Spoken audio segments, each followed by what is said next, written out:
Nayato Watari was a shy and awkward 16-year-old boy who cared deeply, maybe too deeply, about his little sister, Suzu. Ever since their parents died 2 years ago, Nayato had taken on the role of both brother and parent. The two of them had been passed from one relative to another, never staying in one place for long. Recently, they moved in with their aunt, Tameo, a strange woman who lived in a quiet house on the outskirts of Tokyo. One morning on the way to school, Nayato passed through a sunflower field and locked eyes with a girl who looked strangely familiar. It reminded him of his childhood, when he and a girl once played in a garden that she later destroyed before disappearing without saying goodbye. At school, a classmate asked if Nayato wanted to join a club. As always, he politely said no. He had to take care of his little sister. His classmate muttered that Nayato always used that as an excuse.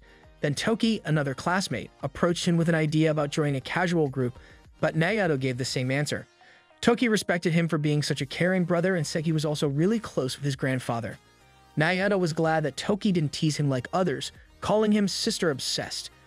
Then a cheerful and beautiful girl named Yukari invited Nayato to a meeting about building a flower bed. Nervous, Nayato gave his usual excuse about watching Suzu.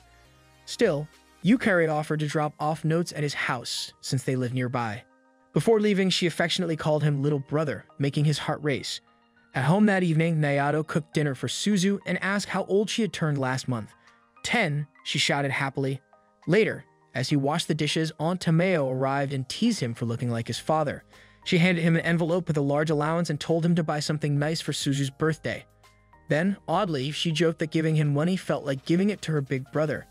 Nayato found her behavior strange. She never left the house and always stayed locked in her room. The next morning, Suzu asked him for help with her hair. Nayato said she should learn to do things herself, but Suzu insisted that he always take care of her. They were all each other had left. As he walked her to school, she pointed out some soybean plants, the same kind their mother once grew. When he asked what she wanted for her birthday, she smiled brightly. She was excited he hadn't forgotten.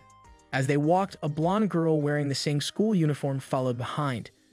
Later at school, Toki joked about Yukari being out of Nayato's league. She had even rejected a modeling scout. Then he mentioned a new student, Takabana Satsuki. Hearing that name made Nayato freeze. After school, the same blonde girl from earlier called his name. Her voice sent chills down his spine. He tried to ignore her, but she chased after him. Annoyed, he demanded to know what the garden destroyer wanted. She smiled and introduced herself, Satsuki. They hadn't seen each other in 6 years. Nayato told her he hadn't forgiven her for ruining the garden. She apologized, but only for her to follow him. She said she had something important to say, but he tried to escape. When she finally let go, he ran for his life. A few blocks away, he picked up Suzu and rushed home, not wanting to be caught. At home, Suzu asked who the girl was, but Nayato just said it was no one. Then Suzu told him what she really wanted for her birthday, a garden where they could grow vegetables together. Embarrassed, Nayato tried to explain they had no space, but Suzu said he could just buy land. Suddenly, Aunt Tameo popped out of nowhere and offered her unused backyard for the garden. Nayato checked it out. It was wild and overgrown, but he agreed to try for Suzu's sake. As he looked around, Satsuki jumped out holding a gardening hoe, scaring him half to death. Nayato was shocked. He asked what she doing in the backyard. She said she had remembered something she needed to tell him. But Nayato was annoyed. He didn't understand on why she kept following him. All he wanted was to finally start a peaceful life with Suzu. Satsuki, though, insisted he had misunderstood everything. When words didn't work, she acted instead. She suddenly pulled him in and kissed him full on. At that exact moment, Ishihara peeked into the backyard and saw Nayato and Satsuki kissing on the ground like a scene from a drama.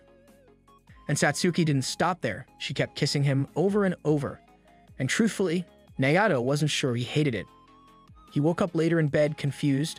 Aunt Tameo stormed in, calling him a pervert, and warned him not to mess around in her yard again. The next morning, Nayato tried to tell Suzu that nothing was going on with the blonde girl. But Suzu, clearly jealous, ignored him and ran off to work on the garden by herself. Nayato wondered why Suzu didn't remember Satsuki at all. At school, Yukari wondered if she had really seen Nayato kissing Satsuki. When Nayato showed up and apologized for missing the meeting, Yukari seemed distant. Just then, Satsuki appeared, cheerful as ever, teasing Nayato about his interest in girls with certain features, clearly referring to Yukari. Embarrassed, Nayato dragged Satsuki away.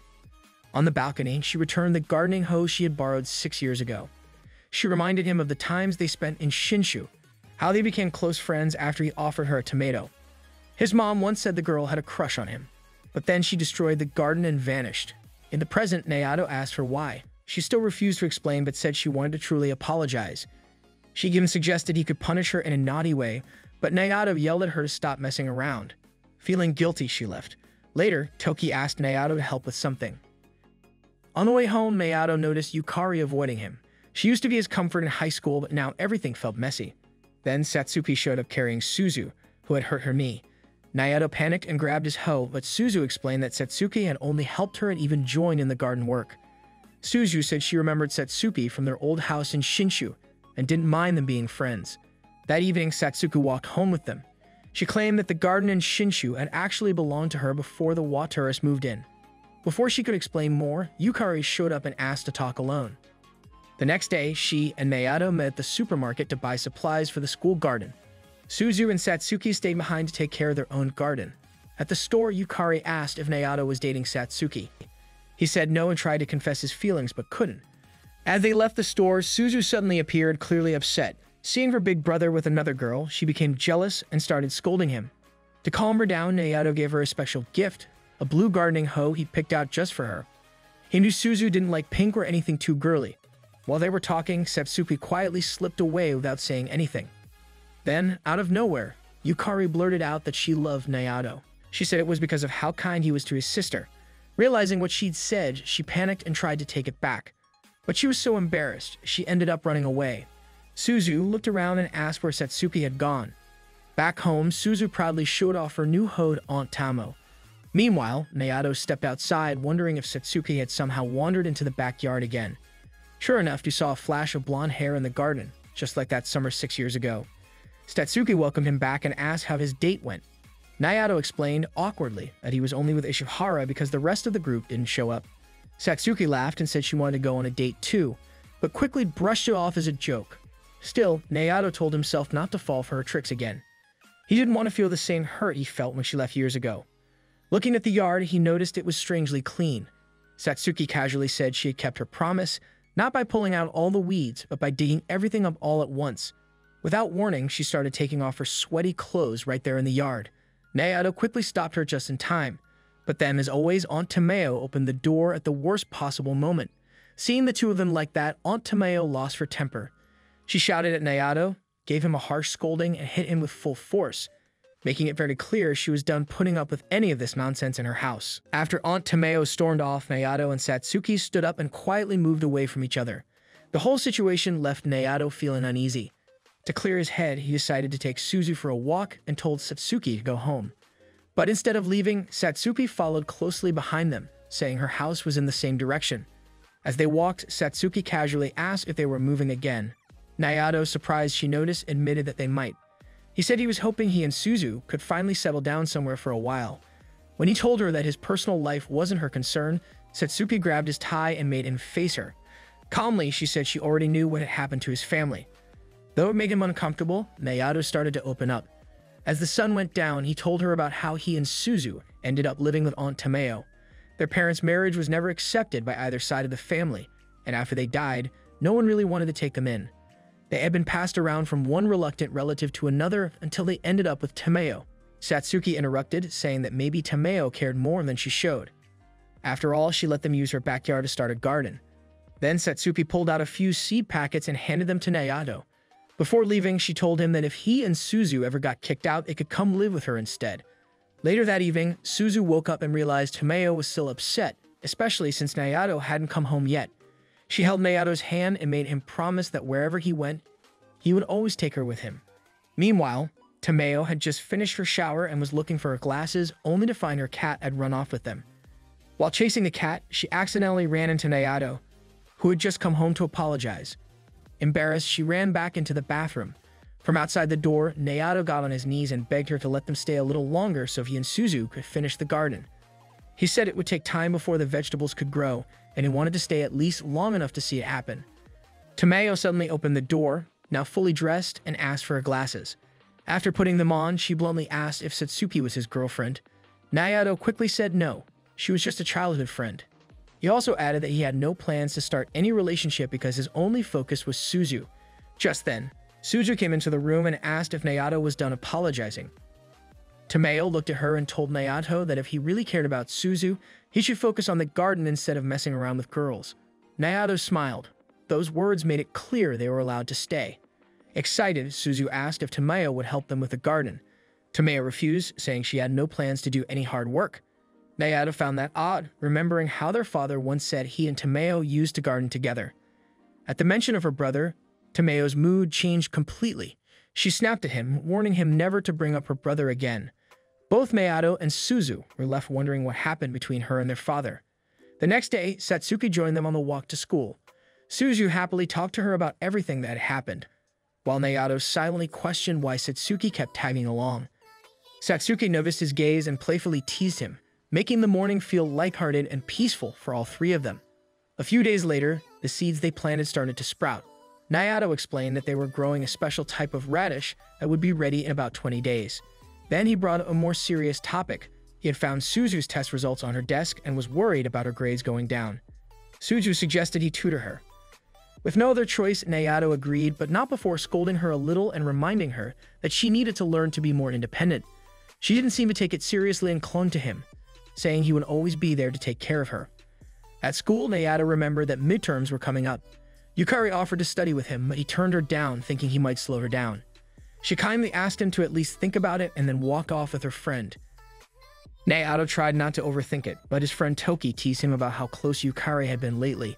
Nayato insisted she was just being polite, but his red face gave him away. After Toki left, Nayato's smile faded. He knew Suzu might not be happy if he spent time alone with Yukari. That afternoon, it started pouring rain. Nayato didn't have an umbrella and watched as everyone else left school. Just then, Satsuki showed up and handed him an extra umbrella. When he asked why she hadn't walked with them that morning, she joked that she didn't want to interrupt his time with Suzu and had followed them from 5 meters behind. She teased him about sharing an umbrella, not realizing that Yukari was secretly watching from behind the lockers. Toki also saw everything. Back home, Nayato started to panic, realizing Suzu might have gotten stuck at school without an umbrella. He looked around her room for a raincoat, but instead found a crumpled-up test paper in her closet with a perfect score. He was confused. Why would she hide something like that? Before he could think more, Suzu walked in. Startled, Nayato quickly stuffed the paper into his pocket. Suzu casually said she had walked a classmate home because he forgot his umbrella. Nayato's expression changed and his voice grew sharp. Suzu noticed and asked what was wrong, but he brushed it off and quickly left the room. Out in the rain, Nayato felt guilty. He hadn't praised Suzu for her perfect score or her kindness. He realized he had always thought of her as someone who needed him for everything. But maybe she was becoming more independent, and that made him feel strange. Then he saw Satsuki, soaked from the rain.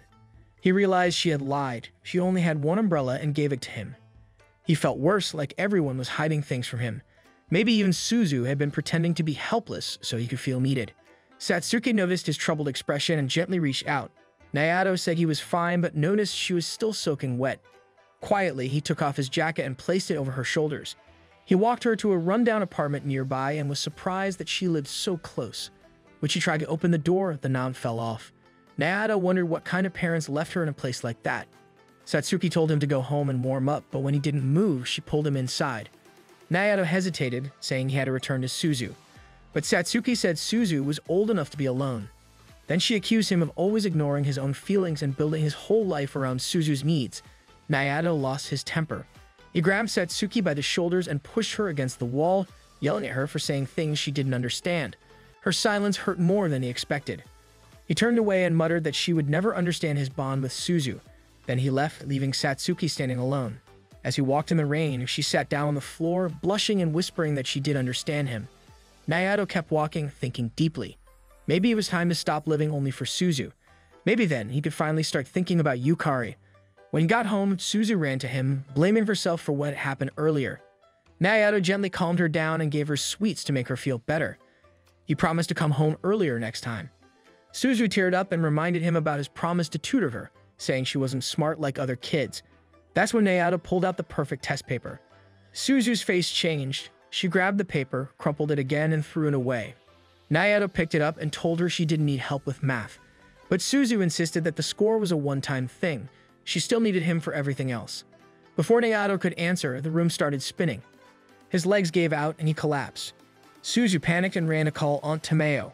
The next day, word spread at school that Nayato was absent. At home, Suzu refused to leave his side, even though Nayato warned she might get sick too. He kept trying to convince her to go to school, and eventually she agreed.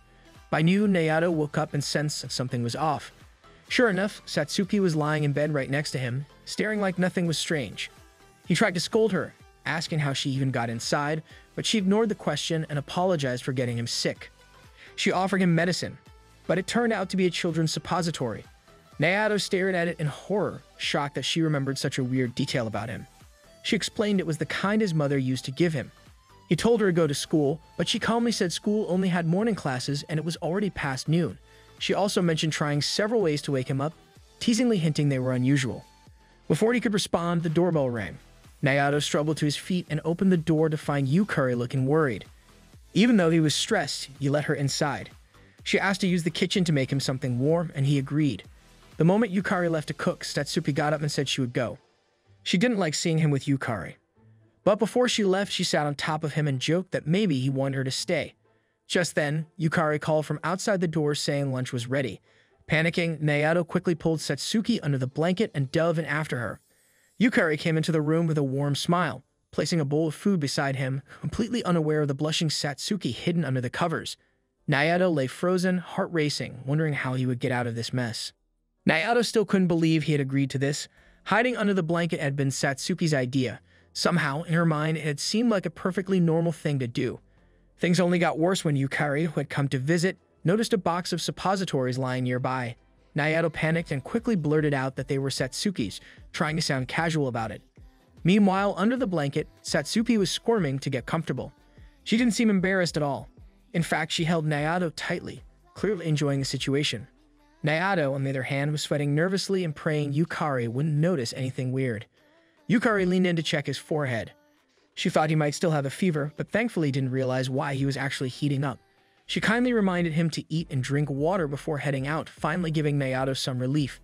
As soon as Yukari left, Satsuki stretched under the blanket and smiled proudly, like she had won something. Nayato just sat there, frozen, still shaken from the whole experience. Later, on her way home, Yukari started to feel uneasy. She had visited Nayato to check on him, but Satsuki had clearly been there before her. Yukari told herself it was fine. Nayato had said they were just childhood friends. Still, something about it didn't sit right with her. She paused by a small shrine and prayed silently for Nayato's health. Back at home, Nayato had changed into fresh clothes. He sat down and opened the food Yukari had made for him earlier. Wanting to feel thankful, he took a big spoonful, only to instantly regret it. The rice was overcooked and had a strange metallic taste. Even so, he kept eating. It was from Yukari after all. Outside, in the garden, Satsuki was taking care of the plants while Suzu watched. After a while, Satsuki called Suzu over to help. As they worked together, Suzu started talking about how worried she was about Nayato. While they chatted, Suzu accidentally pulled out a basil plant, thinking it was a weed. It had grown too close to the tomatoes. Satsuki gently corrected her, explaining that basil and tomatoes are actually companion plants. They help each other grow and protect one another from bugs. Suzu listened quietly, thinking deeply about what Satsuki said. Then, out of nowhere, Suzu asked Satsuki about something from the past. She remembered that years ago, Satsuki had ruined their garden. Nayato had been very upset, and Suzu had even tried to chase after Satsuki to ask why. But she had stopped when she saw Satsuki talking to a strange man before disappearing. Suzu asked who the man was, but Satsuki said there had been no one with her. She quickly changed the subject and asked if Suzu had ever told Nayato about that day. Then she admitted she had destroyed the garden because she was angry. She and Nayato had argued, and she had acted out. She said it was something she truly regretted. Suzu suddenly remembered how she and Nayato had cleaned up the garden afterward. She had planned to tell him everything about what happened.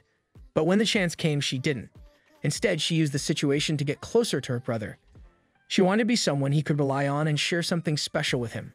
The next morning, Suzu was surprised to see Nayato already up and dressed.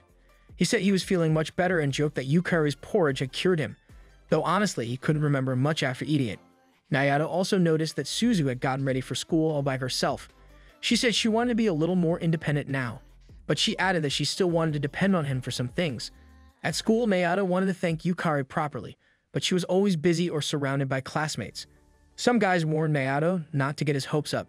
They said Yukari was polite but distant, and no one had ever gotten close to her. Toki joined in and mentioned that he and Yukari had known each other since childhood.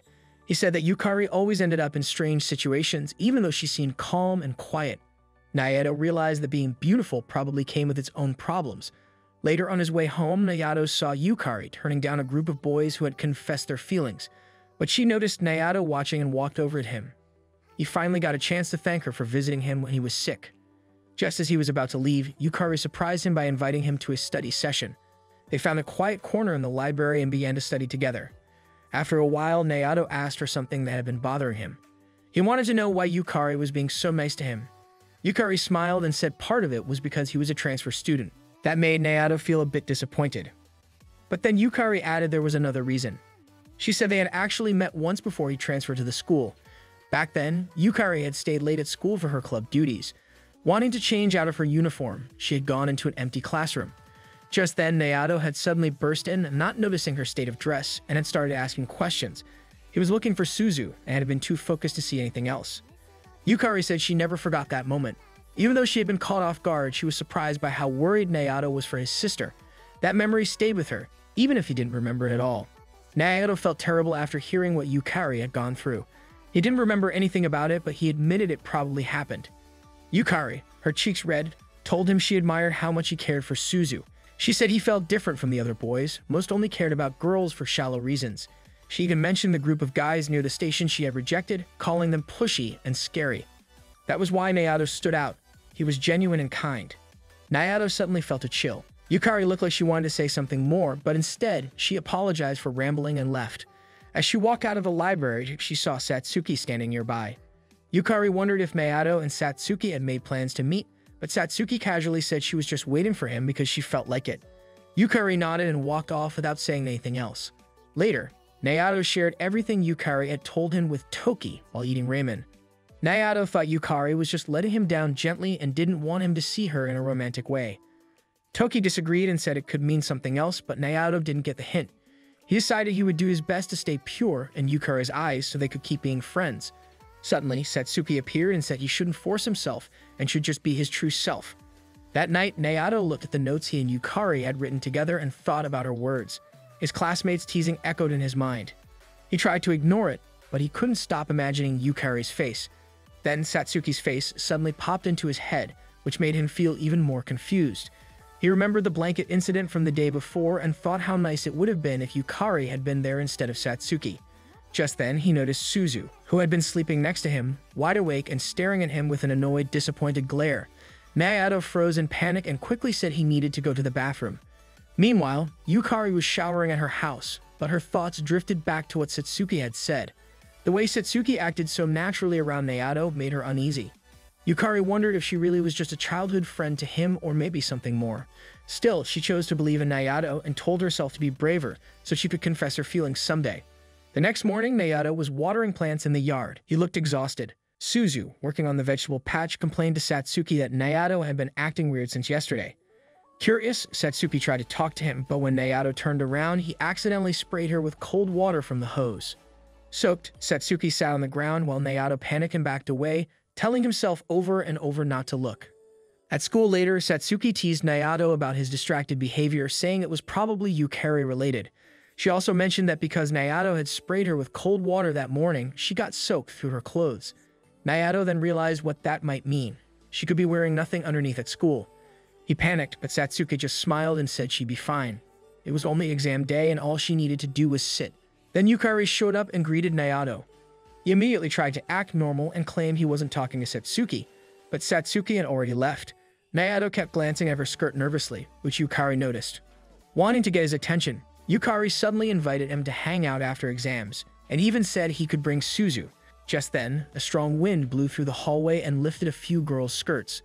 Without thinking, Nayato ran up and hugged Satsuki tightly to keep her skirt from flying up. Everyone stared. Yukari froze, thinking it looked like a bold, romantic move. Realizing what had happened, Nayato quickly let go and tried to explain, but it was too late. Yukari's face turned dark, and she rushed off without saying a word. Nayato dropped to the floor in despair, blaming Satsuki for ruining his moment with Yukari. Satsuki calmly explained she had borrowed some of Nayato's clothes, so he didn't need to worry. But she still thanked him for trying to protect her. Nayato felt even worse. A week passed, and Yukari barely spoke to him. Nayato complained about everything to Toki and Satsuki. That's when Toki revealed a new problem. There was now a rumor going around school that Nayato and Satsuki were dating. Nayato felt hopeless. He was supposed to have had fun with Yukari after exams, but everything had gone wrong. Seeing how upset he was, Toki came up with a plan. He announced that they were all going to the beach that weekend to cheer up. After school, Nayato was deep in thought. The upcoming beach trip with his class should have been exciting, but he felt uneasy. Things between him and Yukari were still awkward, and he didn't know how to act around her for 2 whole days. On top of that, he was worried about his little sister, Suzu. He hated the idea of leaving her alone. After thinking it over, Nayato decided to just bring Suzu along on the trip. That way, he wouldn't have to worry about her being lonely at home. But when he got back to the house, Suzu greeted him with unexpected news. She had her own school trip to the beach, and it was on the same weekend. She looked happy, but also a little sad that they wouldn't be together. Nayato, on the other hand, felt relieved. He smiled and told her it was great news. They both realized someone had to take care of their garden while they were away, so they agreed to ask their aunt, Tamio, for help. Before heading off to pack, Suzu asked Nayato to promise not to forget her during their time apart. He smiled and promised. Then, looking up at him, she asked him to take her shopping for a new swimsuit the next day. Nayato hesitated but eventually agreed. The next morning, he already regretted saying yes. Luckily, Satsuki offered to come with them, saying she needed a swimsuit too. Nayato didn't really enjoy the idea of shopping with her, but it still seemed better than going alone. As both of them walked through the hallway together, chatting and laughing, Yukari happened to spot them from across the locker. She paused, feeling a strange twist in her chest. Toki, who was standing nearby, noticed her expression and casually asked if she wanted to go talk to them. Yukari didn't respond right away. She had heard a rumor at school that Nayato and Satsuki were dating. She tried to ignore it, but seeing them together now made her doubt everything. Toki then asked if Nayato had ever said they were dating. Yukari shook her head. Toki reminded her not to trust gossip unless she heard it from Nayato himself. He also pointed out how Yukari used to be in middle school, brave and honest when confused. After thinking for a moment, Yukari nodded, thanked him, and ran to catch up with Nayato and the others. At the department store, Nayato was already overwhelmed by the large swimwear section. Satsuki and Suzu immediately split off to look at different suits. Soon both returned with revealing designs and asked Nayato what he thought. Embarrassed, he told them to just pick whatever they liked. Satsuki smirked and teased it by holding up an even bolder option. Suzu smiled shyly and asked if she looked cute, but Nayato quickly turned away, flustered, and went off to find his own beachwear. Nearby, Yukari had arrived but hesitated to approach them. Instead, she stayed out of sight and quietly observed. A friendly sales clerk asked if she needed help. Yukari nervously said she wanted something simple, but after seeing Satsuki's bold choices, she changed her mind. She asked for something revealing. The clerk, excited to help, handed her a 2-piece that fit perfectly. Yukari blushed and asked to see a different one. The clerk offered to help her find something better. Then, leaning in, the clerk asked if Yukari was shopping to impress someone. Yukari didn't answer, but her face gave it away. She described someone tall and serious, which made the clerk even more eager. The clerk even brought out clip and hair extensions to help Yukari look more mature. Soon, Yukari stood in front of the mirror wearing a flattering swimsuit and longer hair. She was surprised by how different she looked. At that moment, Nayato passed by, saw her, and didn't recognize her. He paused, confused, before walking away. Back in the changing area, Suzu called out for help with her straps. Nayato pulled open a curtain, thinking it was Suzu's booth. To his horror, it was Satsuki inside, and she had just stepped out of her swimsuit. They both froze. Then Satsuki yanked the curtain shut and screamed. Nayato stumbled back, quickly apologizing. Moments later, Suzu stepped out, smiling, unaware of what had just happened. Satsuki stormed out of the booth, red-faced and angry. Nayato followed her, trying to explain. He gently grabbed her wrist. She turned to him with a mix of anger and embarrassment and muttered softly that he was an idiot. Nayato was surprised. Satsuki usually didn't get flustered even when teasing him. He mentioned that. She looked away and said it felt different when it wasn't on purpose. Nearby, Yukari had finished her purchase and spotted the two of them talking. She hid behind a wall, not sure what she was feeling. She had seen enough for one day. On the train ride home, Satsuki sat across from Nayato and Suzu. She looked thoughtful and asked why he never spoke badly about her. If he did, people might stop misunderstanding their relationship. Nayato simply shrugged and said it was their problem, not anyone else's. Suzu, half asleep, murmured that she was thirsty. Then she turned to Satsuki and asked her to come sit beside them. Satsuki smiled and said it was okay. She would stay where she was and jump in if Nayato ever really needed her. Nayato wasn't sure what she meant, whether it was an apology or something more. Their relationship was complicated. They weren't exactly friends, but they weren't strangers either. They had once been very close, but something had gone wrong. He hadn't fully forgiven her yet, but part of him didn't want to let her go. When they got off the train, Yukari was waiting for them.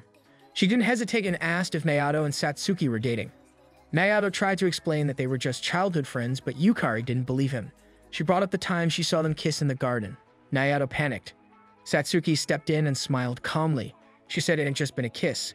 Then, without warning, she leaned forward and kissed Yukari lightly on the cheek. She explained that it didn't mean anything. She kissed people all the time, boys, girls, anyone.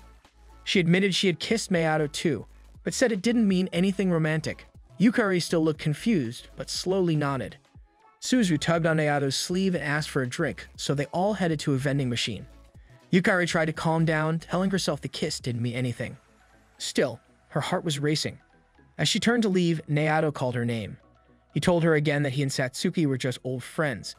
Then he smiled and said he was really looking forward to the beach trip with her. Yukari blushed and softly replied that she was too. The next day at the beach, everyone was excited. Satsuki was amazed by the ocean. Naoto, however, kept sneaking glances at Yukari. In the changing room, Yukari's friends complimented her new look. Yukari blushed and looked down at her feet. She hoped Naoto would like it. Naoto stood under the shade, thinking about Suzu. He missed her already, but he also knew this trip was a chance to get closer to Yukari.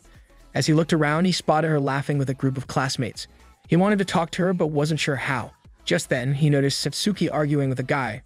One of their classmates explained that Satsuki had been getting hit on all morning. Naoto quickly walked over and grabbed her by the jacket, pulling her away. He tried to scold her, but she just smiled and asked what he thought of her swimsuit.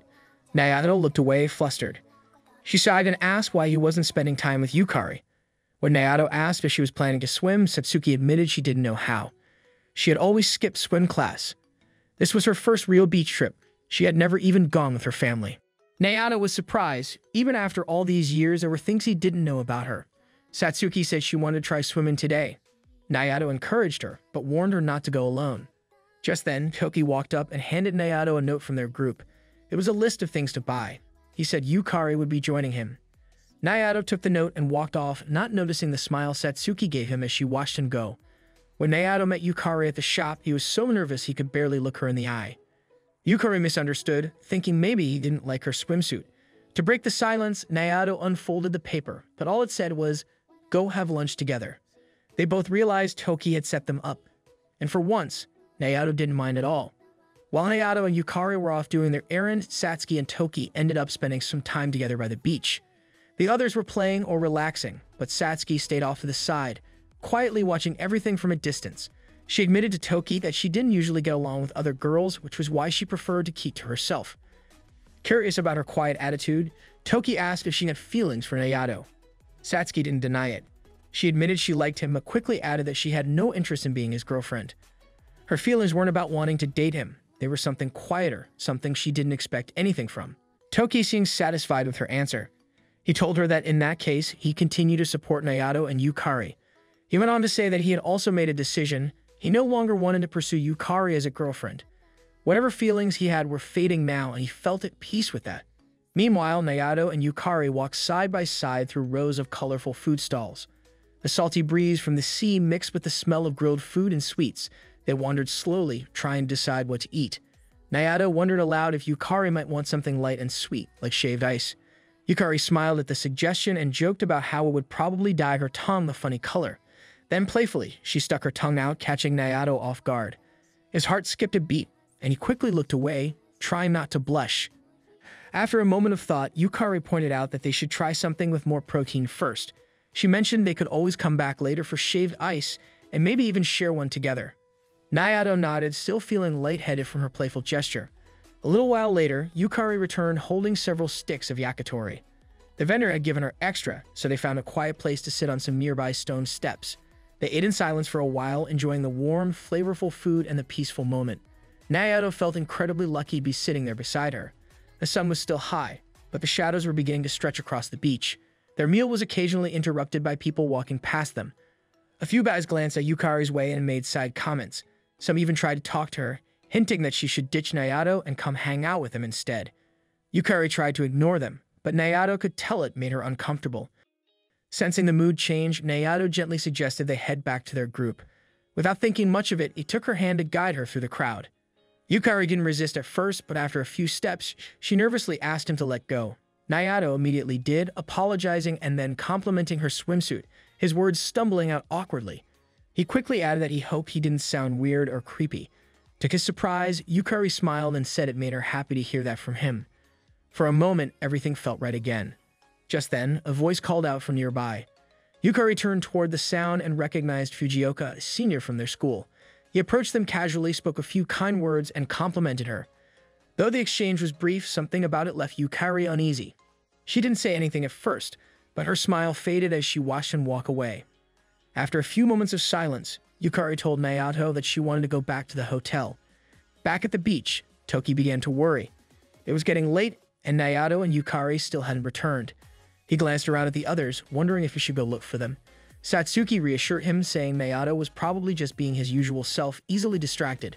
But even she glanced toward the road with a concerned look in her eyes. While Naoto was hanging out with his classmates, some of the girls mentioned that Yukari had once dated a senior named Fujioka. They said the two broke up when he graduated high school.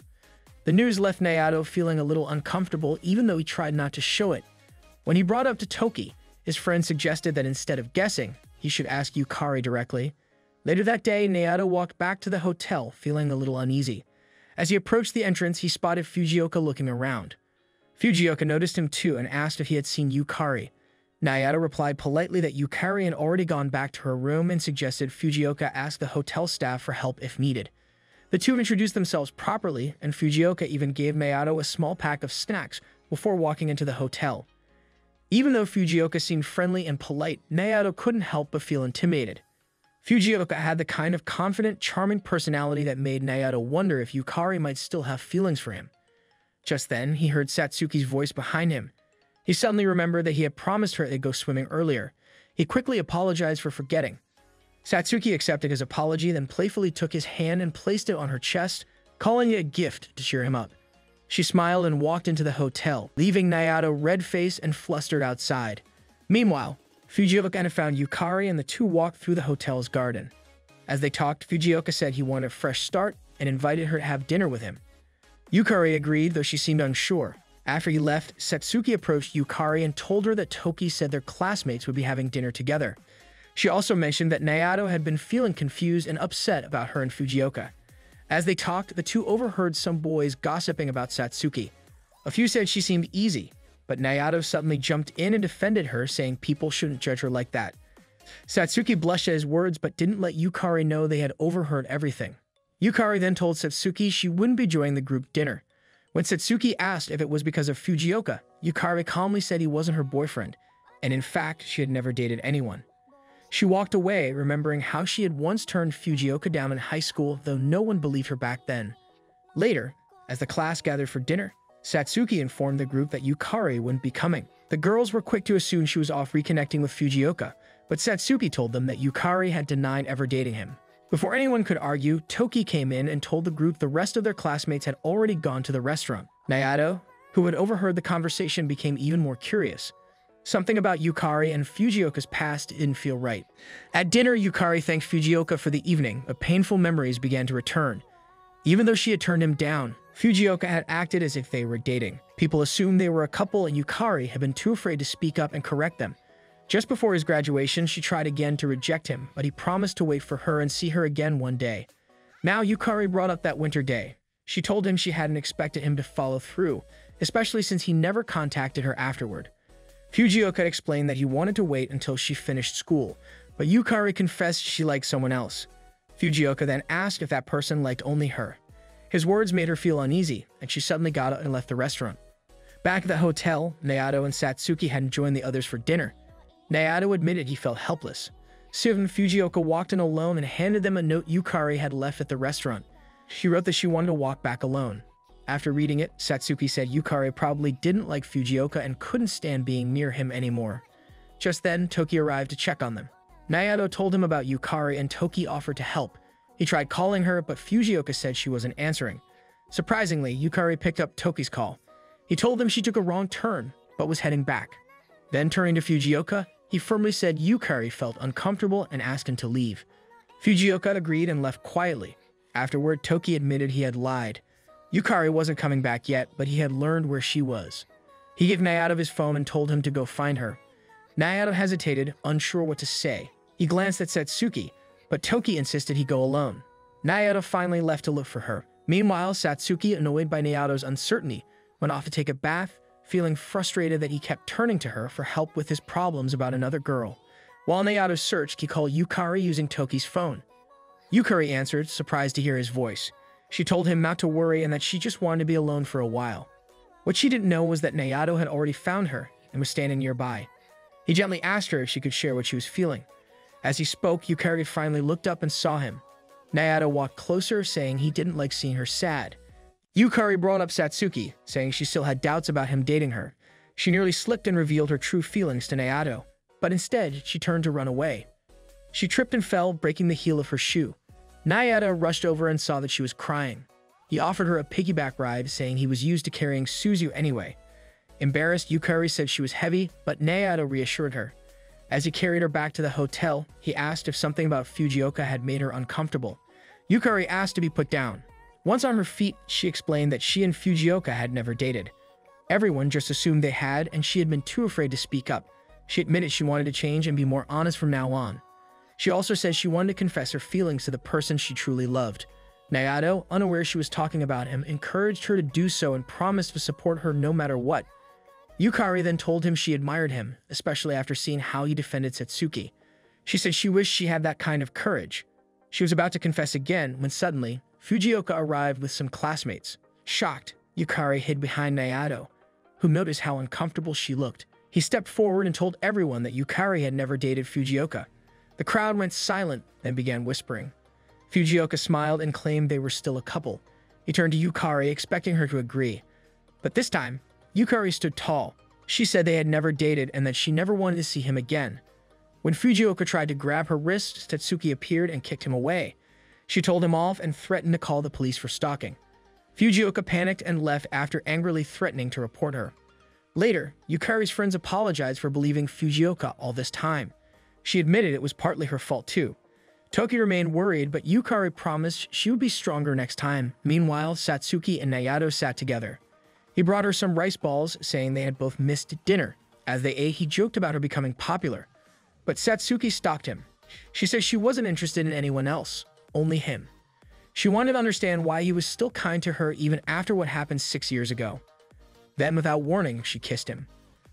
Quietly, she asked him not to be nice to her anymore, because if he was, she might end up taking something important to him again. Naoto was finally back home from his beach trip, but his conversation with Satsuki still lingered fresh in his mind. He could not shake the thought of what she had been referring to.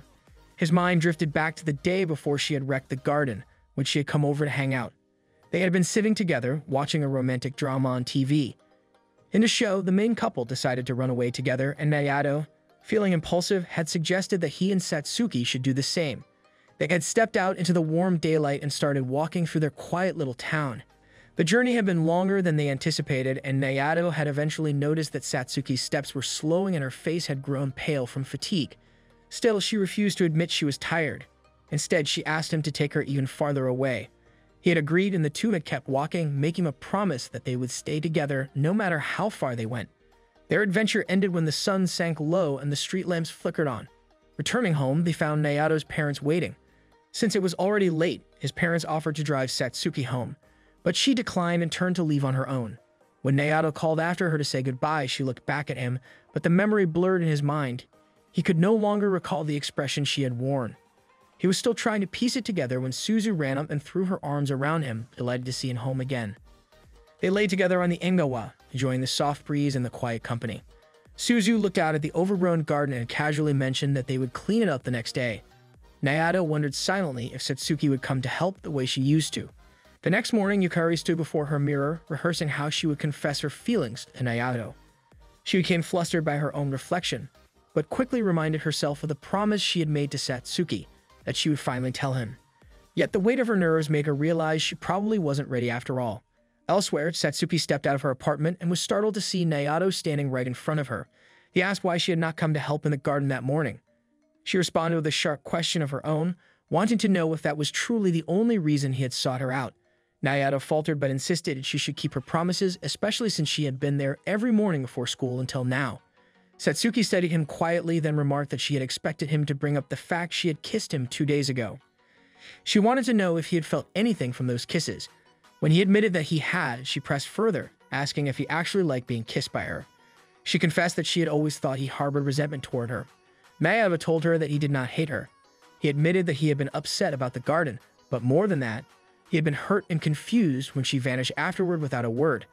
That silence had left a deeper mark than she might have realized.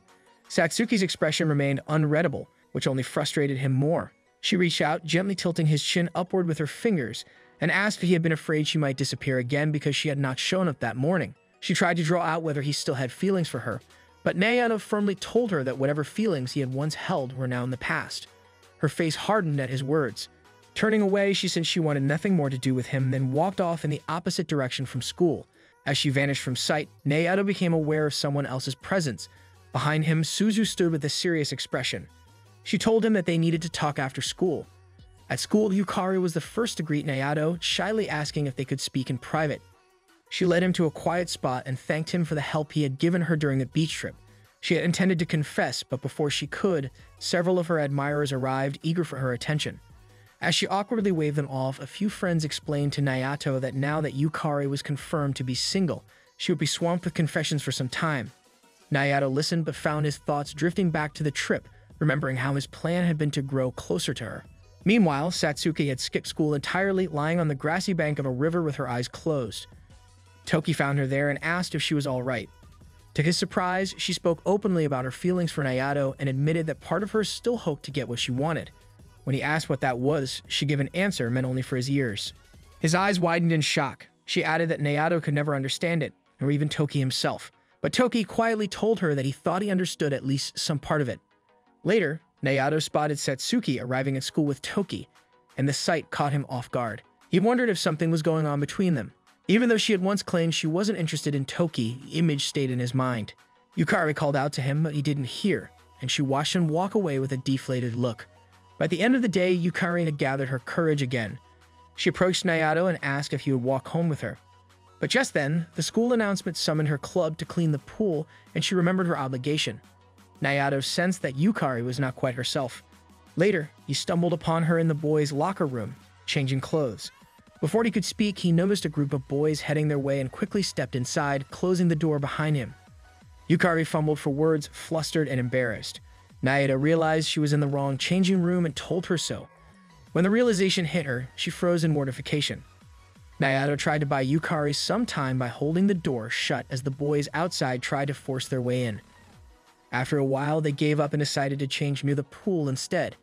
Yukari collapsed to the ground, relieved but also humiliated by what had just happened.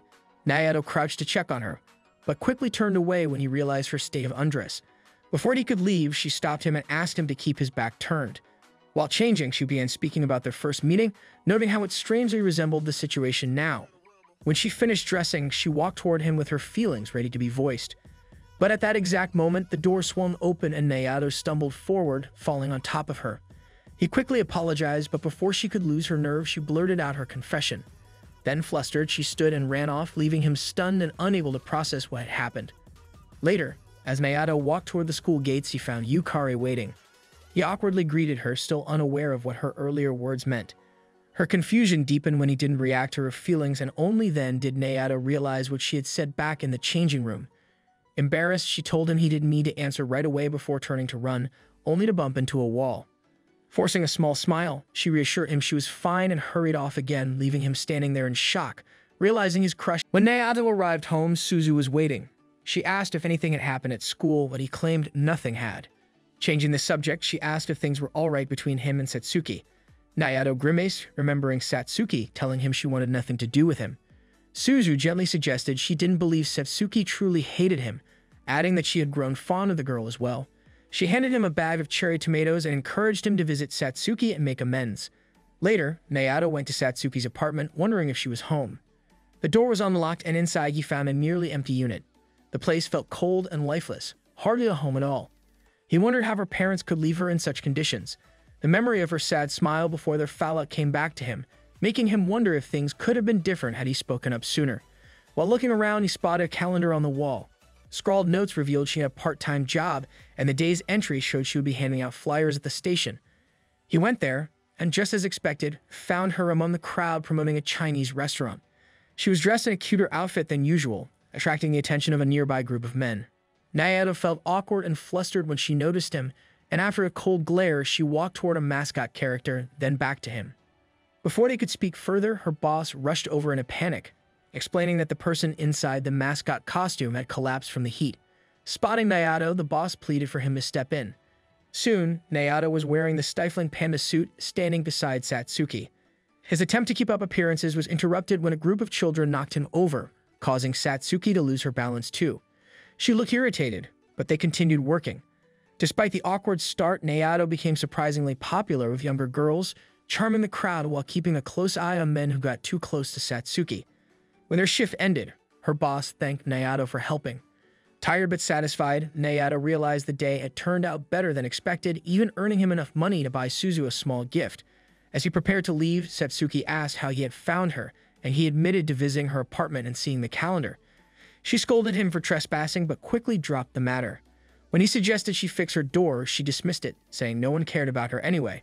Frustrated, Nayato told her that he cared because she was his childhood friend, and that alone made her important to him. His words stopped her in her tracks. She turned to him with a smile, asking if it was really all right for her to be around him again now that he remembered their past. Though slightly puzzled by her sudden change in mood, he agreed. Back at her apartment, he mentioned leaving the cherry tomatoes from Suzu in her fridge. As he was leaving, she casually asked whether Yukari had confessed. Nayato froze, unsure how to respond, and instead of dismissing her, admitted he wasn't sure what to say. While happy to be liked by someone he cared for, he feared disappointing her. Satsuki told him it was fine to take his time as no one had the right to rush or judge his feelings. The next morning, Nayato woke early with his mind still heavy from the day before. He had turned Yukari's confession over and over in his head until sleep finally claimed him, and now, standing outside the school gates, he realized there was no avoiding it anymore. Yukari was waiting for him, just as nervous as he was. When he greeted her, she tilted her head. Nayato took a breath and forced the words out. He told her that he had been surprised by her confession and apologized immediately, which only deepened the crease of worry on her face. She thought he was rejecting her, and her heart fell. But Nayato quickly explained he wasn't turning her down. He was apologizing because he was afraid. He admitted that while he liked her, he feared that she would eventually grow disappointed in him. He wasn't confident in himself, and he had so many things to handle, exams, finding a job, looking after Suzu, that he didn't know if he could give her what she deserved. For now, he needed more time. But Yukari shook her head. She refused to wait in silence. She told him that she didn't want anyone else, only him. If he truly didn't like her, she would have accepted rejection, but since he admitted he had feelings for her, she wouldn't allow his doubts to become the wall between them. Boldly, she suggested they try dating until summer break, like a trial period. If Nayato felt uncomfortable, they could end it without regrets. The idea unsettled him. To Nayato, it sounded too much like an experiment, as if their relationship wasn't real. But Yukari pressed on, her eyes pleading. She didn't care if it was temporary, she just wanted to stay connected to him. Unable to refuse her determination, Nayato finally agreed, though unease lingered in his chest. After school, Nayato met Toki to talk things over. His friend wasted no time asking why he hadn't simply accepted Yukari's confession properly instead of agreeing to a strange trial period. Nayato admitted that he liked her, but his fear of disappointing her held him back. He explained that he wanted to take his future seriously first. He was planning to start a part-time job to help Suzu and himself become independent from their aunt. He also wanted to build enough confidence so he could stand by Yukari without shame. Toki listened quietly before reminding him that technicalities aside, he was now dating Yukari. The thought made Nayato's chest tighten strangely. His eyes softened, and in a dreamlike voice, he admitted that despite his worries, he was incredibly happy. Toki chuckled, telling him that if he ever had questions about working part-time or about dating, he could always come to him. Their conversation was cut short when Satsuki suddenly appeared in her waitress uniform, clearly surprised to overhear that Nayato had agreed to date Yukari. Nayato braced for her scolding, but to his shock, she simply congratulated him. You could hardly believe her reaction. Toki teased her about the outfit, and Satsuki snapped at Nayato, demanding to know if he had come to the cafe just to make fun of her. He quickly explained he was actually here for a job interview. To his surprise, Satsuki revealed that it was her last day since she would be switching jobs soon. Before they could talk further, one of the staff scolded Satsuki for lingering too long with her friends. Nayato excused himself, telling them he would let them know how the interview went. As he left, Toki glanced carefully at Satsuki and asked if she was really okay. She smiled faintly and told him she was fine. After all, she was secure in her role as Nayato's childhood friend. Nayato met with the cafe manager, who explained that one more applicant had to be interviewed before him. He was asked to wait in the holding room. When he entered, he found a girl asleep in a chair. Her uniform wasn't one he recognized, but something about her face felt familiar. Curious, he leaned a little closer, trying to place where he had seen her before. Suddenly, the girl stirred awake, and both of them screamed in surprise. Without hesitation, she accused him of trying to kiss her. Flustered, Nayato waved his hands, insisting he hadn't done anything of the sort. He had only been trying to recognize her face. At that moment, the manager entered, finding the commotion suspicious.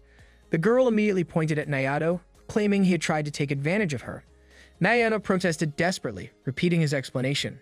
Exasperated, the manager decided to separate them and hear each side of the story privately. As she left, the girl's eyes caught his resume on the table.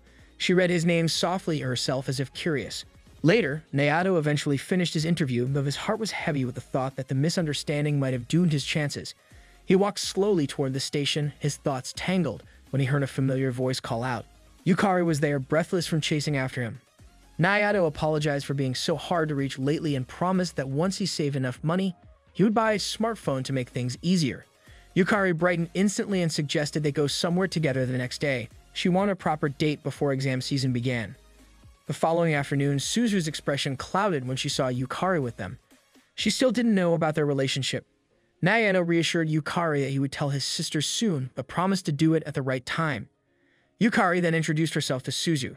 Suzu admitted Yukari was very pretty, but quickly warned her not to think she could win her over with sweetness. Yukari simply smiled and said she hoped they could have fun together. Unbeknownst to them, Toki and Satsuki were hiding nearby, spying. Toki whispered that Nayato had made a questionable choice, bringing his little sister on his first real date.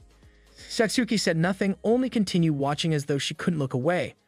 Inside the zoo, Suzu's excitement erased any awkwardness. She ran from exhibit to exhibit, her laughter echoing in the air. Nayato let her ride on his shoulder so she could see the monkeys better, and she beamed with delight. Then, with childish mischief, she suggested Yukari take a turn on his shoulders too, before dashing off to the next animal. At the petting zoo, Suzu became fascinated by a goat's beard while Nayato apologized to Yukari for the hectic day. She reassured him warmly, saying she was having a wonderful time. When Suzu later grew hungry, Yukari nervously revealed she had packed in a lunch. Nayato stiffened at the memory of her earlier attempts at cooking, but to his surprise, everything looked neat and appetizing. Suzu eagerly dug in, declaring it delicious. Yukari admitted her mother had helped, which eased Nayato's nerves. After trying some himself, he was pleasantly surprised by the flavor. He promised that next time, he would be the one to bring food for them to share. Not far away, Satsuki and Toki continued their quiet watch. Toki suggested they get lunch too, but Satsuki refused to leave. She admitted she didn't even know why she was still following them. Toki sighed, sensing the conflict she couldn't voice. Later, Suzu dozed off from exhaustion, and Nayato carefully held her while Yukari offered to clean up. Watching her work so thoughtfully stirred something inside him. For a fleeting moment, he wondered if he truly deserved someone like her. To distract himself, he told her that once he landed a job, he wanted to save enough to take her somewhere special during summer break. Yukari lowered her gaze, then whispered that she didn't need anywhere special. She was happy as long as she was with him. She added softly that she didn't mind if Suzu came along too. Their hands edged closer until their fingers finally brushed, but Suzu stirred awake, breaking the spell. After Suzu used the restroom, they unexpectedly ran into Toki and Satsuki. Caught off guard, Nayato demanded to know why they were there. Satsuki admitted they had followed him out of concern. She apologized to Yukari for intruding, then offered to take Suzu for ice cream. The girl happily agreed, leaving Nayato and Yukari alone at last. The zoo grew quieter as they walked side by side. Nayato glanced at a couple holding hands nearby, hesitated, then tried to reach out. He almost withdrew, but Yukari shyly caught his thumb, guiding his hand into hers. That evening, Nayato lay in bed, staring at his hand in disbelief. He couldn't stop smiling. For the first time, he felt he had taken a step forward. He promised himself he would do his best at work and study hard so that he could ask Yukari out properly without hesitation. Yukari, too, was happy with their progress, though a shadow lingered in her heart. She couldn't forget that Nayato and Satsuki had once kissed. Days passed, and as exams loomed, students buried themselves in review. Still, every time Nayato's eyes met Yukari's across the classroom, he couldn't help but smile. One afternoon, Yukari left school earlier than usual. Some boys teased Nayato, asking about his relationship with her, but he dodged their questions carefully. Meanwhile, Yukari stood in a convenience store aisle, staring silently at a package of protection. After a long pause, she left with a faint smile, her thoughts drifting toward the summer break that was fast approaching. At the school gates, a familiar face appeared once again, the same girl from the cafe interview. She drew stares from passing students, and a group of boys tried to get her attention. With a playful tilt of her head, she introduced herself as Makina and asked them to call Nayato out to meet her. That morning by the lockers, Nayato is chatting with Satsuki. She's curious about his recent job interview and presses him for details. Before he can properly answer, Yukari suddenly shows up and tries inviting him to join her study group. But Nayato doesn't get the chance to respond because another student rushes over saying someone is asking for him outside the window. When Nayato looks, he sees a familiar girl smiling and waving. She calls out to him brightly, "Senpai." The nearby boys recognize her and tell Nayato that the girl, Makina, is someone from his middle school days. At the mention of her name, Nayato's memory sparks. He suddenly remembers who she is. The group escorts her to the cafeteria where Makina introduces herself properly. She explains she used to be on the track team with Nayato in middle school. Now she attends Solarina's academy for girls on an athletic scholarship, chasing track more seriously. One of the boys reacts with amazement, saying Solarina is famous for its sports program. Nayato quickly clarifies he was never serious about the track team. He only joined on paper because his old school required everyone to have a club and he rarely showed up to practice. But even so, he remembers Makina. She had been popular, well-liked, and very noticeable. Excited by her presence, the boys start asking to take pictures with her, and Makina happily agrees. Nayato watches them with a bit of unease, wondering if girls really do become more showy at this age. His eyes drift suspiciously towards Satsuki, half expecting her to behave the same way. Then Makina drops a surprise. She and Nayato both got the restaurant job. The boss told her, but since Nayato doesn't have a smartphone, there was no way to contact him. So she came to find him herself. Satsuki congratulates him warmly, and Nayato beams with relief and happiness at finally landing work. For a brief second, Makina's smile falters, but she quickly recovers, tugging Nayato to his feet. She suggests they go shopping for a smartphone together. Nayato hesitates, but Makina teases him, asking if maybe he already has a girlfriend. Before he can say anything, the guys cut in loudly, joking that there's no way Nayato could possibly have one. Makina takes the lead and pulls him out of the building, leaving Nayato no choice but to follow along. Back inside, Yukari looks unsettled. Satsuki reassures her, insisting Nayato isn't the type to cheat and pointing out that he couldn't possibly admit to having a girlfriend in front of everyone. Meanwhile, Nayato and Makina walk through town. Out of nowhere, she asks why he tried to kiss her the other day. Nayato denies it immediately, saying he only leaned in because she seemed familiar and he wanted a closer look. Makina laughs and shifts the subject, fishing for a compliment. She asks if he thinks she's cuter than before. He hesitantly agrees, though in his mind he thinks she sounds a bit conceited. To change the mood, he compliments her instead on getting into such a prestigious school and excelling in track. He also admits he's surprised she still remembers him, since back in middle school they barely interacted at practice. A short while later, Nayato is holding his brand new phone. Makina offers to be his first contact, but he's already typing in Yukari's number. On the other end, Yukari sees an unknown number calling. Curious, she picks up, and her heart leaps when she hears Nayato's voice. He tells her he finally has a phone and wanted her to be the very first person he called. When the call ends, Yukari squeals happily, thrilled beyond words. But Makina notices. She stares at Nayato accusingly and demands to know who he just called. Flustered, he admits it was his girlfriend but explains he couldn't say so earlier in front of everyone. Makina immediately asks if Satsuki is that girlfriend, but Nayato denies it flatly. He doesn't reveal who she really is. Instead, he politely thanks Makina for helping him buy the phone. To her surprise, he looks genuinely happy, which leaves her quietly unsettled. Later that day, Makina returns to her academy. Her coach scolds her for skipping practice and reminds her of her upcoming summer training. Makina counters by saying she's taking a part-time job. A few girls overhear and gossip that Makina still hasn't posted any impressive time since joining the school. Back in her room, Makina lies silently, mulling over what she learned. Nayato already has a girlfriend. But instead of backing off, she smiles to herself. She decides it might be fun to break them up so she can enjoy Nayato's company whenever she feels bored. The next day, Nayato enjoys a good harvest in his garden. Satsuki drops by and happily eats the fresh vegetables. Watching her, Nayato comments that she looks thinner lately. Satsuki just laughs it off, joking that at least her chest is still in proportion. Suzu interrupts, reminding Nayato about his work shift. Panicked, he dashes off to the restaurant. At work, Makina is already complaining about the kitchen uniforms, saying they aren't nearly as cute as the waitress's outfits. Throughout the shift, she keeps trying to distract Nayato, offering to hang out, even trying to act flirty. Nayato rejects her every time, scolding her when she goes too far. He tells her firmly to fix her clothes and be professional. Their boss overhears and immediately scolds Makina for wearing her uniform incorrectly. Embarrassed, she realizes none of her efforts to stand out have succeeded.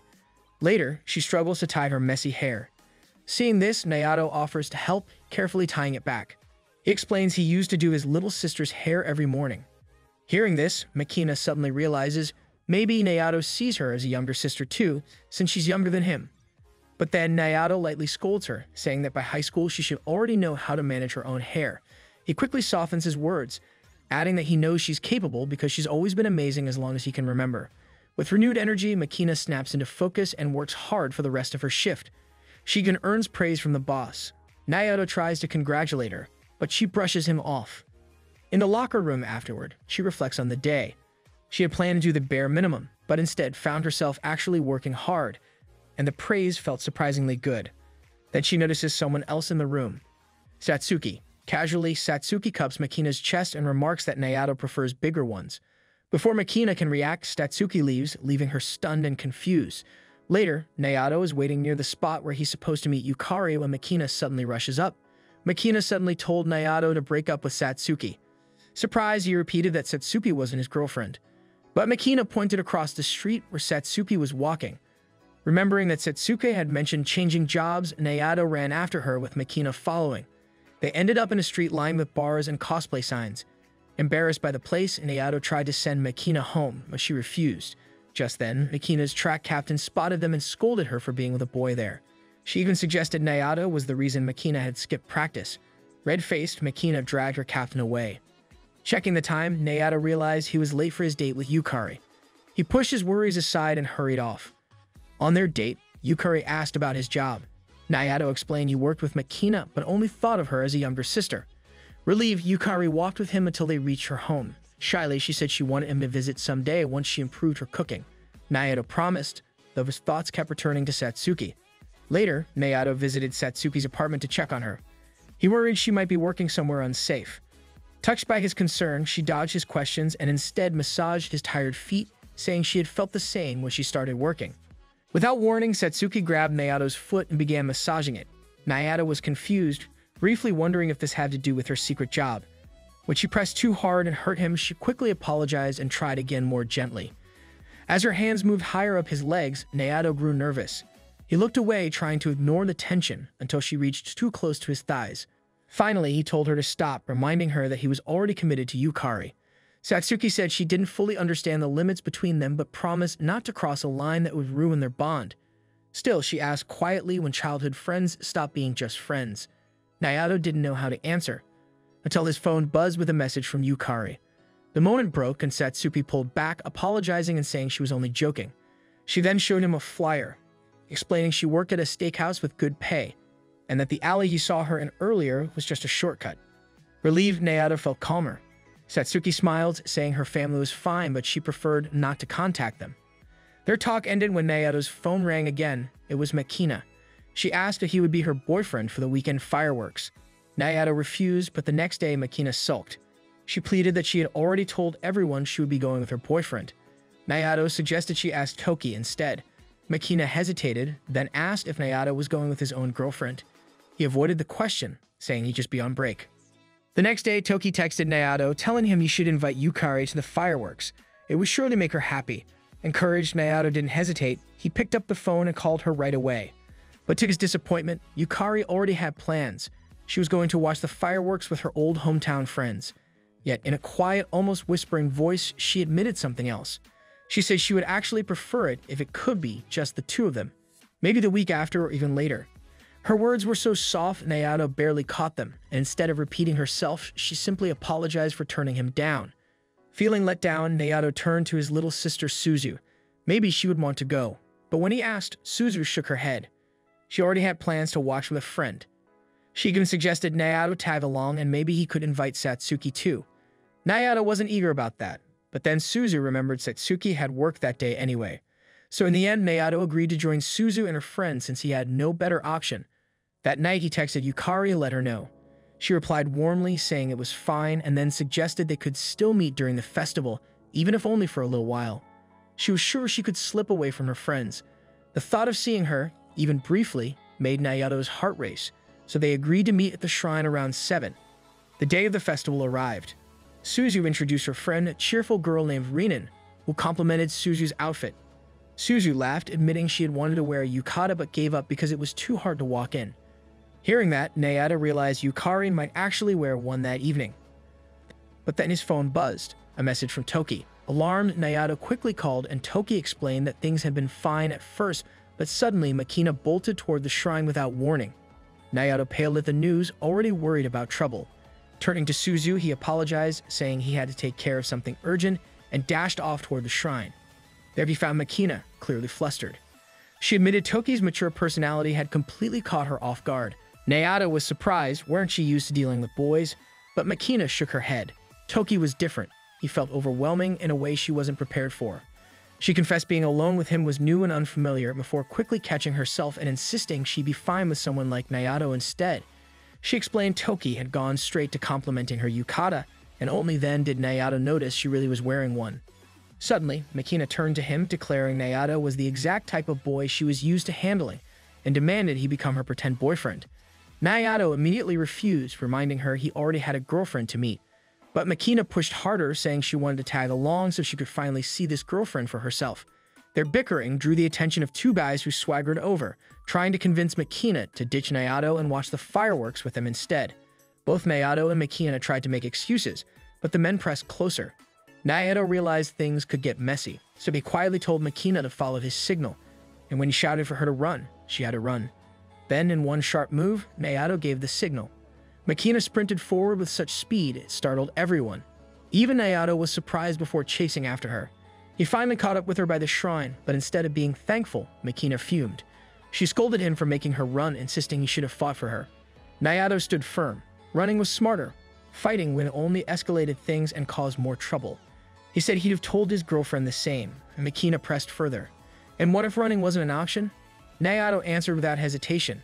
If escape was impossible, then he'd do whatever it takes to protect the person important to him. His words made Makina's cheeks flush. She asked softly if she was someone he'd protect too. But before Nayato could respond, the first firework lit up the sky, stealing his attention. When he turned back, Makina refused to repeat her question, hiding her embarrassment. Nayato then remembered he had to meet Yukari. He spoke her name, and Makina immediately caught it. Yukari was his girlfriend. Determined, Makina says she wanted to meet her, convinced Yukari couldn't be that pretty. But right then, Yukari appeared, walking toward them. The moment Makina saw her, she felt an unexpected pang in her chest. Nayato introduced them, but Makina quickly excused herself, saying she needed to return to her team. Nayato worried about leaving her without a fake boyfriend, but she waved it off. She dashed away, unsettled by why it bothered her so much that Yukari was beautiful. When her captain later caught her hand, Makina finally realized the truth. She had feelings for Nayato. Meanwhile, Nayato rejoined Yukari. They rode the train together, and Yukari admitted she wanted more time with just him. When they left the station, rain began to fall. They ducked under a roof, and when it seemed light enough, Yukari suggested they hurry home. But she forgot about her yukata and tripped, only to be caught by Nayato. He suggested they hold hands so she wouldn't stumble again. Flustered but pleased, Yukari agreed. As they walked, the drizzle turned into a heavy downpour with strong winds. Nayato decided it was too risky to continue and led her toward his house, the closest place to wait it out. But as they approached, they spotted Satsuki standing outside, covering the vegetables and putting away Suzu's planters. She explained she was just about to leave, but the worsening rain made Nayato insist she come inside with them.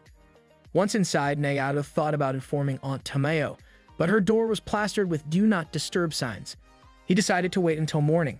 He returned to the girls and suggested they bathe first while he found clothes for them. Yukari blushed at the thought of being in Nayato's house, especially with Satsuki there. Satsuki went to bathe first. In the bath, she couldn't help but notice how much larger Yukari's chest was compared to hers, leaving Yukari embarrassed. As they soaked, Yukari asked why Satsuki spent so much time at Nayato's house. Satsuki explained she helped Suzu with the garden and told Yukari she didn't need to worry. Yukari tried to deny her jealousy, but Satsuki's sharp gaze made her admit it. To ease her mind, Satsuki told Yukari that Nayato genuinely looked happy when he was with her. She reassured her that she and Nayato were only childhood friends, and she had no intention of ruining that bond. But Yukari sensed there was more behind her words. She pressed for the truth, yet Satsuki insisted she was fine as long as Nayato was happy. With that, she left Yukari alone in the bath. Later, Nayato got a text from Suzu's friend saying Suzu wouldn't be coming home that night. Satsuki teased him, joking he would have to spend the night with both girls, even suggesting he and Yukari should make out. The teasing left them red-faced. That night, Nayato sat by his door, staring at the planters, thinking about Yukari. Just as he lay down, his phone buzzed again. Suzu reminding him to bring the planters inside. Then he heard a voice. Expecting Yukari, he turned only to see Satsuki. She teased him lightly before turning to leave, but Naoto thanked her sincerely for coming all that way in the storm. Though she brushed it off, her fluster showed before she slipped back to her room. Later, Yukari couldn't sleep. She slipped quietly into Naoto's room and found him already asleep. Seeing him, she thought this might be her chance to kiss him. But just before her lips touched his, Naoto murmured in his sleep Suzu's name. Yukari froze. It didn't feel right anymore. She turned to leave, but Naoto stirred awake.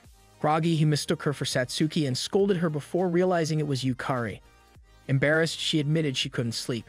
The mood grew heavier when she mentioned he had called out Satsuki's name.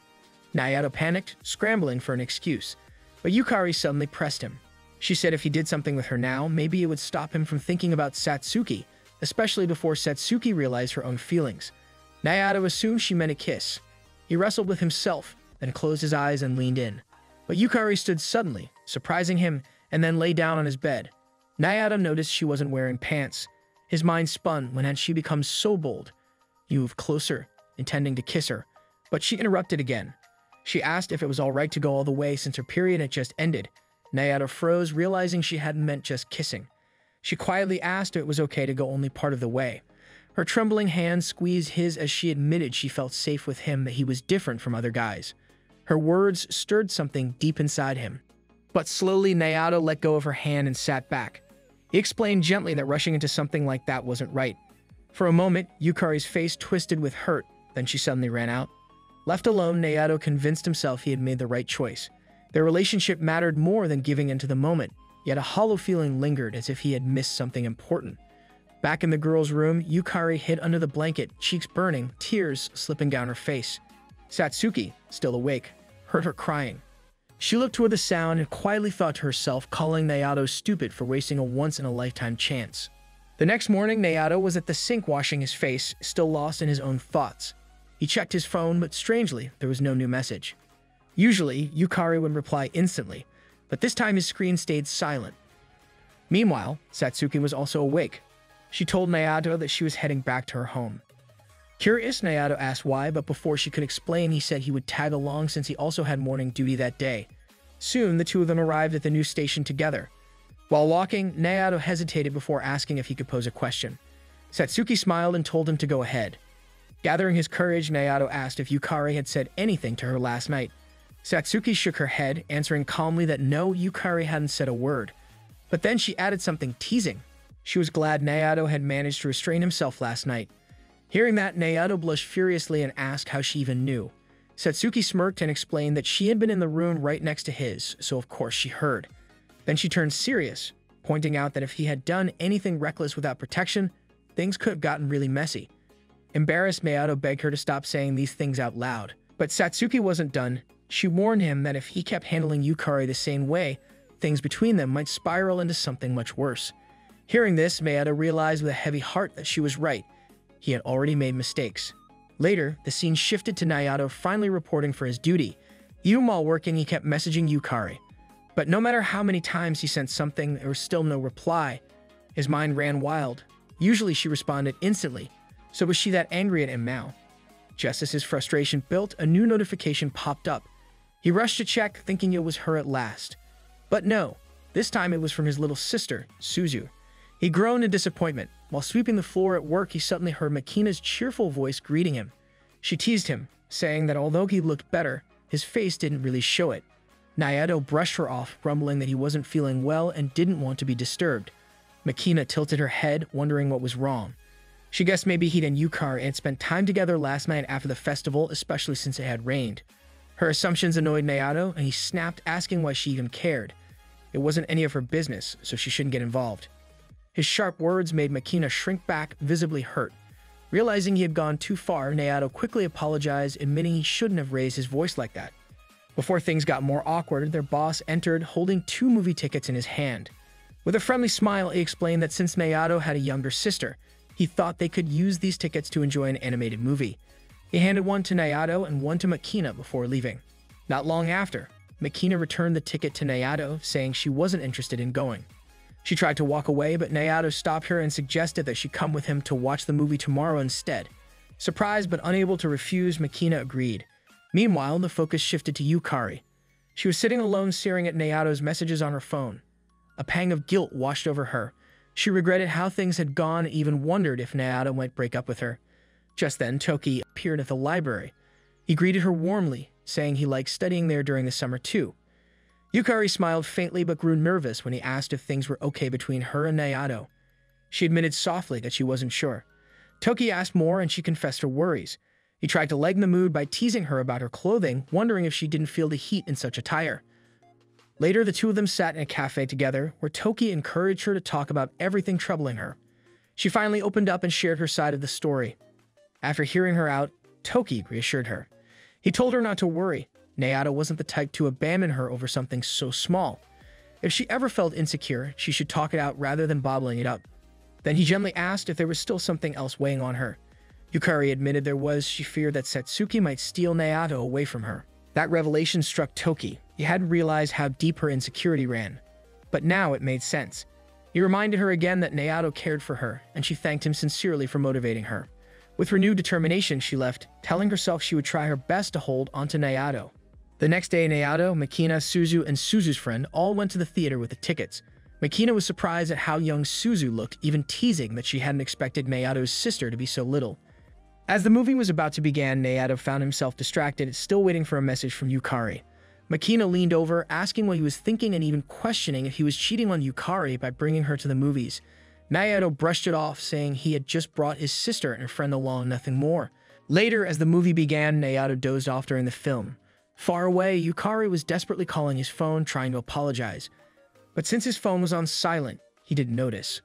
Convinced that everything between them was over, Yukari sank deeper into despair. When Naoto finally checked his phone later, he immediately messaged Yukari, apologizing. He explained that he had been at the movie theater and hadn't seen her calls.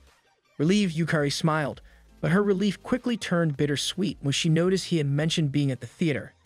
Her heart sank, imagining that he might have gone there with Satsuki. Later that day, Makina showed up in a different dress, catching Naoto off guard. He even imagined Satsuki wearing something similar, which left him a little flustered. Their boss dismissed them early from work, and Makina ended up following Naoto afterward. When he noticed, he asked why she was trailing him. She denied it, pretending it was just a coincidence. Then Yukari suddenly appeared. She greeted Naoto, saying she would come meet him again after school. Naoto agreed, but there was still an awkward tension between them. After she left, Makina boldly stepped in and asked Yukari if she could borrow Naoto for a while. Yukari hesitated but agreed, adding that Naoto only thought of Makina as a younger sister anyway. Soon after, Naoto found himself helping Makina carry shopping bags as she tried on several outfits. Eventually, she stepped out in a cute dress and asked if she should buy it. He nodded tiredly, saying it looked fine. Then, out of nowhere, she confided in him. She had a crush on someone. Naoto encouraged her to confess, explaining that if the guy truly liked her, he would understand. Their conversation continued later in a restaurant, where, to their surprise, Satsuki was working. Her outfit stunned both Naoto and Makina. Satsuki teased Naoto mercilessly, accusing him of cheating on Yukari. Embarrassed, Naoto denied it, but Satsuki clearly enjoyed watching him squirm. Afterward, Makina grew bolder. She suddenly sat on Naoto's lap, asking if he could press her chest to help it grow. Shocked, Naoto pushed her away, telling her she was being ridiculous. He reminded her that true love wasn't about such things. It was about trust and patience. He openly admitted that he loved Yukari deeply, and that even if they fought, they would always work it out. Unbeknownst to him, Yukari had arrived and overheard his words. When Makina stormed out in frustration, Yukari stepped forward. She asked Naoto to repeat what he had just said. He turned to her, smiled shyly, and told her again that he loved her. Relief washed over her, and the two finally reconciled. That evening, they walked home together. Yukari apologized for how she had acted before, admitting she might have been too hasty. Naoto agreed that things had been awkward, but he didn't mind. She laughed softly, promising to do better next time. Then she opened up about her dreams for the future: college, a career, financial independence. Naoto listened, suddenly realizing how seriously she was planning her life compared to his own aimless attitude. Eventually, they parted ways, and Naoto remembered he still carried Makina's luggage. That night, Makina was running outside, her mind swirling with worries. She remembered her friend had warned her. If she skipped training next week, the coach might expel her. She thought about it for a moment, and even though it meant she might never see Naoto again, she told herself she could live with it. After all, she wasn't his first choice, and trying so hard when she knew she couldn't be number one just felt exhausting. But when she finally arrived at her dormitory, she was surprised to see Naoto waiting for her. He told her he'd been waiting forever, had come to return the shopping bag she'd forgotten, and then he left in a hurry. Watching him go, Makina felt her heart sink. Suddenly, she realized she had truly fallen for him. Determined, she promised herself she would keep chasing him no matter what. The next morning, she even went to Nayato's house and asked Suzu where he might be. Suzu eyed her suspiciously and warned her to stop chasing after her brother. He wasn't going to fall for her. But Makina only smiled, telling Suzu not to underestimate her. She was ready to do whatever it took to win Nayato's heart. The next morning at Satsuki's house, she bent over a bowl of water, dipping her face into it and counting softly. 1, 2, 3. As the cool water touched her skin, an old memory came back to her mind. In that memory, she and Suzu were playing together. Suzu smiled brightly and suggested they play a family game. Satsuki happily agreed, but Suzu quickly told her that she would play the role of a baby. Satsuki looked surprised and a little embarrassed, asking if she really had to do that. The memory slowly faded, and Satsuki opened her eyes to the present. Now she stood in front of the mirror, grown up and confident. Meanwhile, at Suzu and Wateri's house, Suzu was talking with Wateri in the quiet morning light. She asked if he still remembered the promises he once made to her. Wateri smiled and nodded. He remembered everything, coming home early from school, helping her and her friends study, and buying them ice cream afterward. Suzu smiled, saying that sounded perfect. Soon, Wateri left for school. Just as he stepped outside, Aunt Tamayo appeared. She looked surprised to see him in uniform during summer break and asked Suzu where he was going. Suzu explained that he had extra classes arranged by the school. Tamayo accepted the answer but couldn't resist teasing Suzu, joking that maybe Wateri was going to meet a girl instead. The talk then turned to Wateri's future. Tamayo asked if he had said anything about college. Suzu replied that he hadn't talked much about it but might go someday. Later that day, the scene shifted to Wateri's school. Though most students were enjoying their vacation, Wateri and a few others were attending extra lessons. The boys chatted among themselves, but Wateri's attention shifted when Yukari walked into the classroom. His face turned red instantly as he remembered the message she sent earlier, saying she wanted to meet him after class. A memory flashed in his mind, the day he confessed to her. He had told her honestly that he liked her, and now thinking about it again made his heart beat faster. Later, he stared at her message, still amazed that they were really together now. Just then, someone peeked over his shoulder. Startled, he turned and saw Satsuki standing behind him in a swimsuit. She explained that she had missed too many swimming lessons and needed to make them up. She admitted shyly that she still wasn't a good swimmer. Looking at Wateri reminded her of the old days. Back then, Wateri had told her so many things. Drawing, cooking, and more, and that she might have learned even more if they had stayed together. Satsuki then said she understood if Wateri couldn't spend as much time with her anymore. Wateri hesitated before admitting that he had told Yukari how he felt, that he had confessed. Satsuki smiled gently. She said she was happy for him, that she didn't need his time anymore, but if he ever needed her, she would always be there. Then her teacher called her to the pool. Satsuki waved and left, and Wateri watched her go quietly. Soon after, Yukari approached him with a soft smile, and seeing her made him blush again. After class, Wateri and Yukari walked together near a store. Suddenly, Yukari stopped, blushed, and asked if he wanted to come to her house for lunch. Wateri looked surprised but agreed. Then Yukari, embarrassed, waved her hands and said she didn't mean to push him. Wateri smiled and said he really wanted to come. He quickly called home to tell Suzu, but hearing his voice, Suzu sounded annoyed and reminded him that he had promised to help her study that day. Feeling guilty, Wateri apologized and explained that something important had come up. With a sigh, Suzu told him not to forget the ice cream later, and he promised he wouldn't. Meanwhile, Yukari smiled shyly when she heard that he would come, and without another word, she ran ahead to tell her mother. Before Wateri followed her, he nervously went into the store to buy protection in case anything happened when he was at her house. At Yukari's house, the place was bright and neat. Her mother welcomed Wateri kindly and invited him to join them for lunch. The food was delicious, and Wateri complimented it. Yukari's mother smiled and said her daughter often talked about him, about how caring and reliable he was and how he looked after his little sister alone. Wateri became embarrassed but felt touched by her words. After lunch, Yukari showed him family photos. Wateri noticed a picture of a young boy and asked who he was. Yukari's mother said it was Yukari's younger brother who was at swimming practice. She smiled and mentioned that he was playful but kind, and she hoped he would grow into a fine young man, maybe someone like Wateri. Then she realized it was almost time to pick up her son.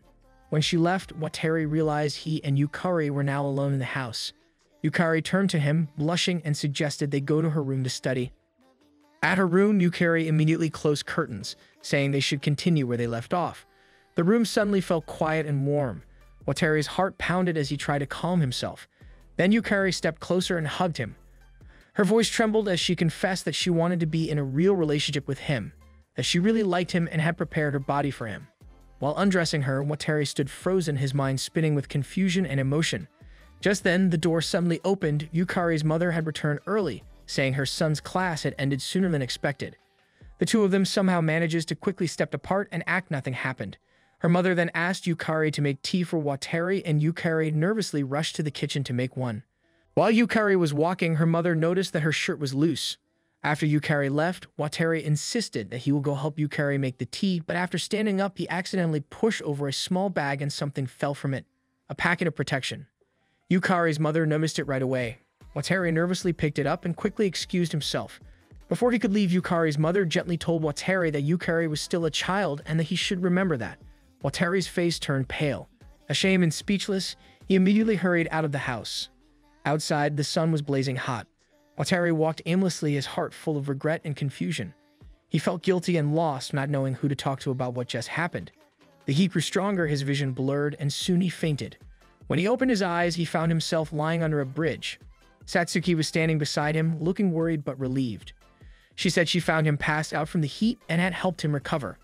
Wataru tried to explain what had happened, but Satsuki already knew. When he asked how she knew so much, she smiled and said he talked about it while he was unconscious. Wataru was shocked, but she continued gently, saying she understood him better than anyone else. She told him that people sometimes make mistakes when they are caught up in the moment, that it doesn't make him bad, just a normal teenager. Her calm voice soothed him, though he still felt ashamed. Then Wataru noticed something in her hand, the same packet that had fallen earlier. When he asked about it, Satsuki said she found it in his pocket. She teased him lightly, saying he must have brought it before going to Yukari's house. Wataru blushed in embarrassment. Satsuki looked at him, smiled softly, and said playfully that maybe he should practice with her next time so he wouldn't be so nervous again. Before he could answer, she leaned closer and kissed him. It felt real until suddenly he woke up. He realized it had only been a dream. In reality, he was still lying down with a bottle of water in his mouth as Satsuki scolded him gently for fainting. She told him she was lucky to find him before something worse happened. Wataru sat up, still dizzy and embarrassed. Then, unable to hold it in, he told her everything. About what happened at Yukari's house, how ashamed he felt, and how sorry he was. Tears filled his eyes as he spoke. Satsuki listened silently, then told him softly that everyone makes mistakes and that growing up means learning from them. She said he shouldn't keep blaming himself because life always moves forward. Wataru looked at her, feeling his heart lighten. Her calm presence made him feel safe again. Satsuki smiled faintly, reminding him that the past cannot be changed, but the future always can. That marks the end of today's anime recap. If you enjoyed the video and want more of it, please support the channel by leaving a like and subscribe. Let's help us reach a current goal of 10K subscribers.